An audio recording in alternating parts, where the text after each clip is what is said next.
Donc je renomme mon dossier 6 en dossier 7 et c'est parti donc pour cette nouvelle vidéo. On avait fait nos tests pour savoir si nos fonctions fonctionnaient, et oui, tout ce que nous avons codé fonctionne convenablement. Bon, ce que je fais, c'est que je vais annuler le mouvement ici, voilà, et je vais venir là et dupliquer ma classe personnage, CTRL-C, CTRL-V, et je vais l'appeler monstre. Donc j'ai créé une classe monstre que je vais éditer. Alors, le monstre, il aura aussi des attributs. Ce que je vais faire, c'est que je vais lui ajouter un attribut, private int force. Et le constructeur par défaut donne une force de 10. Donc la force va permettre au monstre de nous faire des dégâts. Au plus il a de la force, au plus les dégâts seront donc violents. Donc voilà, un monstre a, disons, 30 points de vie. Donc un monstre par défaut. On peut construire un monstre comme on le souhaite, en passant nos paramètres. On peut récupérer la vie. On peut récupérer la force, donc return force. On peut définir la vie. On peut définir la force.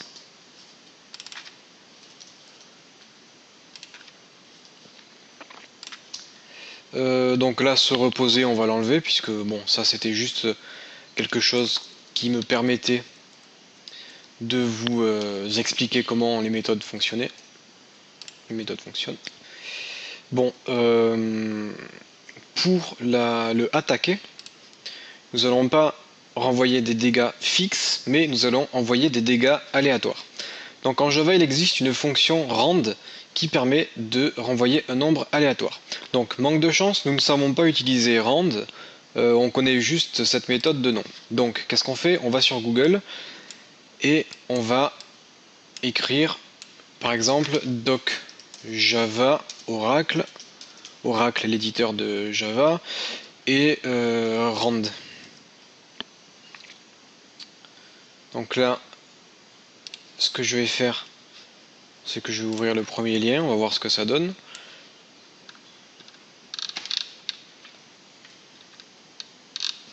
C'est pas tout à fait ce que je cherchais.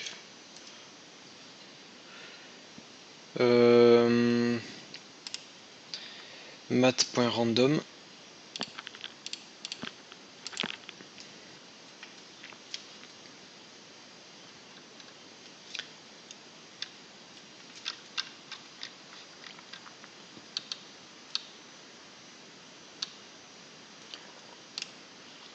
Donc là on a la méthode random dans la classe math et on nous dit que ça nous renvoie un nombre, un double compris entre 0 et 1. Bon, il y a soit cette solution et à ce moment-là on va multiplier le nombre que l'on a trouvé par la force, c'est-à-dire que si on trouve 0,5 et qu'on le multiplie par la force, donc disons une force de quoi? Une force de 10, ça fait 0,5 fois 10, ça fait 5 points de dégâts. Donc ça, c'est une solution possible. Donc ce que je vous propose, en fait, il y a deux solutions, je vais vous parler aussi de la seconde solution. Il existe le random rand égale new random. Donc tout ceci est contenu dans le package utile que nous avons déjà importé, il me semble. Si nous ne l'avons pas importé, Eclipse nous propose de l'importer comme ceci. Voilà. Donc je fais un random. Qu'est-ce qu'on me dit là?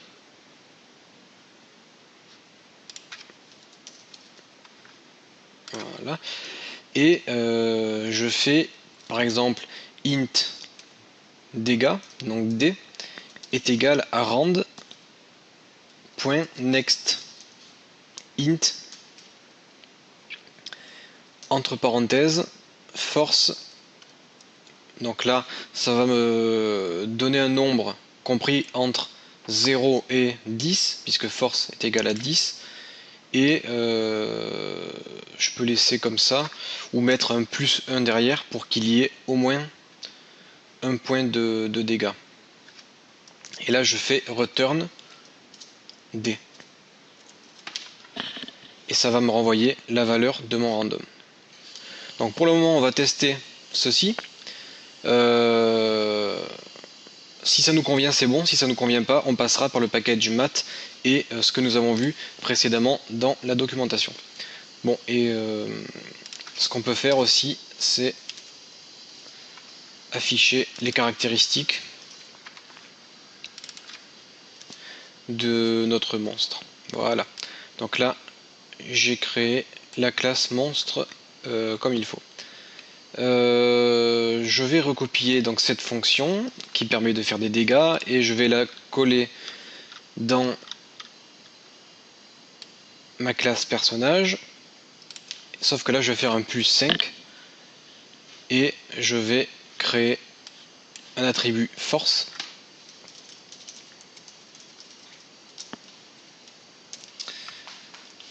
en private int force.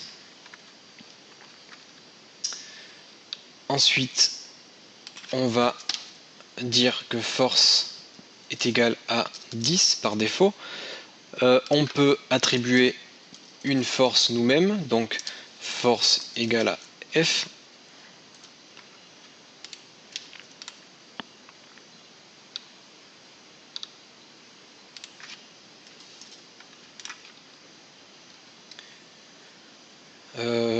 Dans les getters, on va mettre un get force.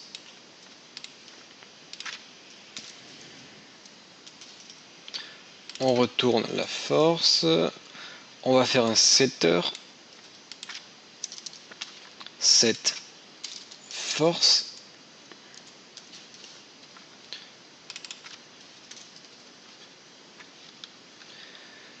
Donc se reposer, on peut le laisser même si on ne l'utilisera pas. Et ce qu'on va faire, c'est afficher aussi la force de notre perso.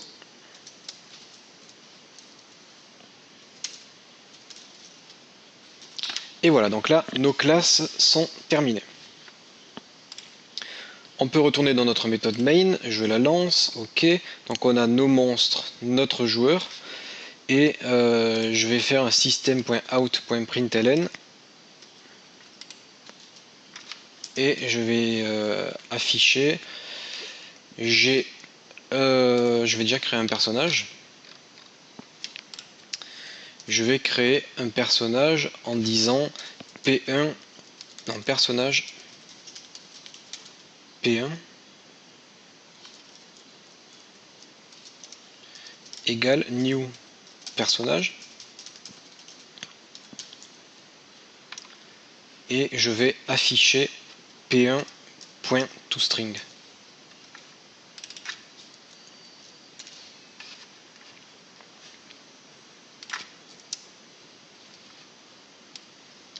Je vais même afficher une phrase qui dit caractéristique de votre personnage. Ok, j'exécute ma classe et là j'ai bien caractéristique de votre personnage, 100 points de vie, 0 d'XP et 10 de force. Je vais faire pareil pour un monstre, donc monstre M1 égale à new monstre. Ok, donc là j'ai créé le monstre M1 et ce coup-ci, juste pour nos tests, je vais tester donc les attaques de mon personnage. Test de la puissance d'attaque.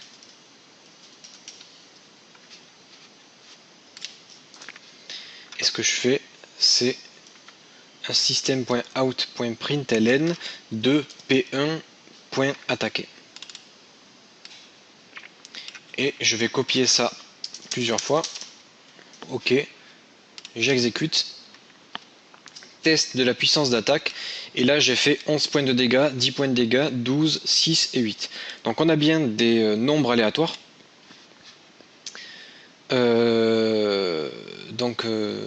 Des points de dégâts que notre personnage va causer différents. Donc ça sera un peu plus réaliste que si on avait toujours les mêmes points de dégâts. Et ce qu'on peut faire, c'est dire notre personnage, on va dire vous gagnez 10 points de force. Et là, je vais faire test de la puissance d'attaque. Et je dis P1.7 force. Et là, je mets 20 puisqu'on a gagné 10 points de force. Et du coup, ma série suivante d'attaque devrait être devrait faire plus de dégâts que ma première série d'attaque. Donc j'exécute. On a bien au début des puissances d'attaque assez faibles, donc 10, 7, 13, 7, 5. Et après, on a de l'attaque un peu plus forte avec 11, 12, 17, 19 et 7. Donc voilà pour ce qui est de la méthode attaquer. Donc ce qu'on fera, c'est déjà on va pouvoir enlever quelques puissances par-ci par-là. Voilà. On va enlever des attaques et on va dire vous attaquez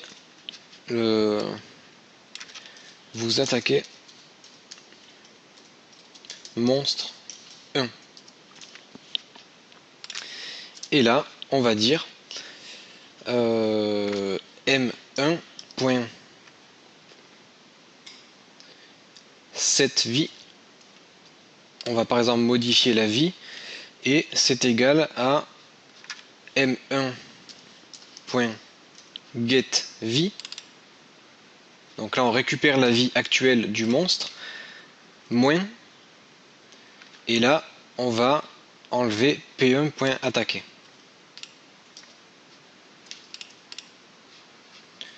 Donc ce que je fais, c'est que je vais afficher les caractéristiques de mon monstre. Donc je fais un system.out.println m1.toString et je vais afficher les caractéristiques du monstre une fois qu'il a reçu l'attaque. Donc on attaque monstre 1, la vie du monstre est 30, sa force est de 10 et après l'attaque sa vie est de 7 et sa force est de 10.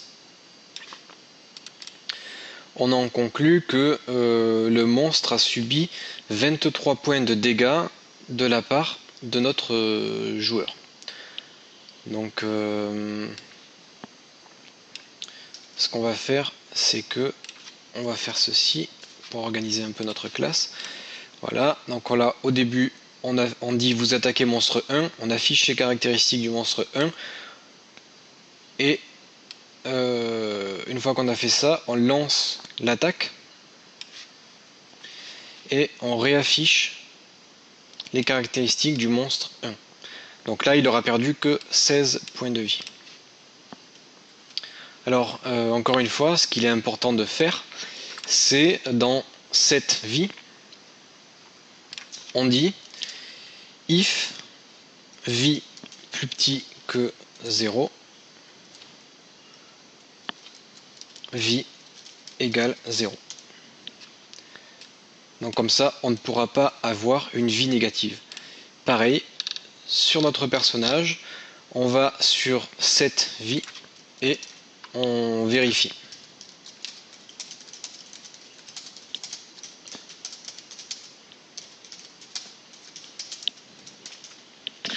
Donc voilà, toutes ces vérifications, on le fera au cours du temps, évidemment. Ensuite, on pourra améliorer notre classe personnage en mettant par exemple niveau.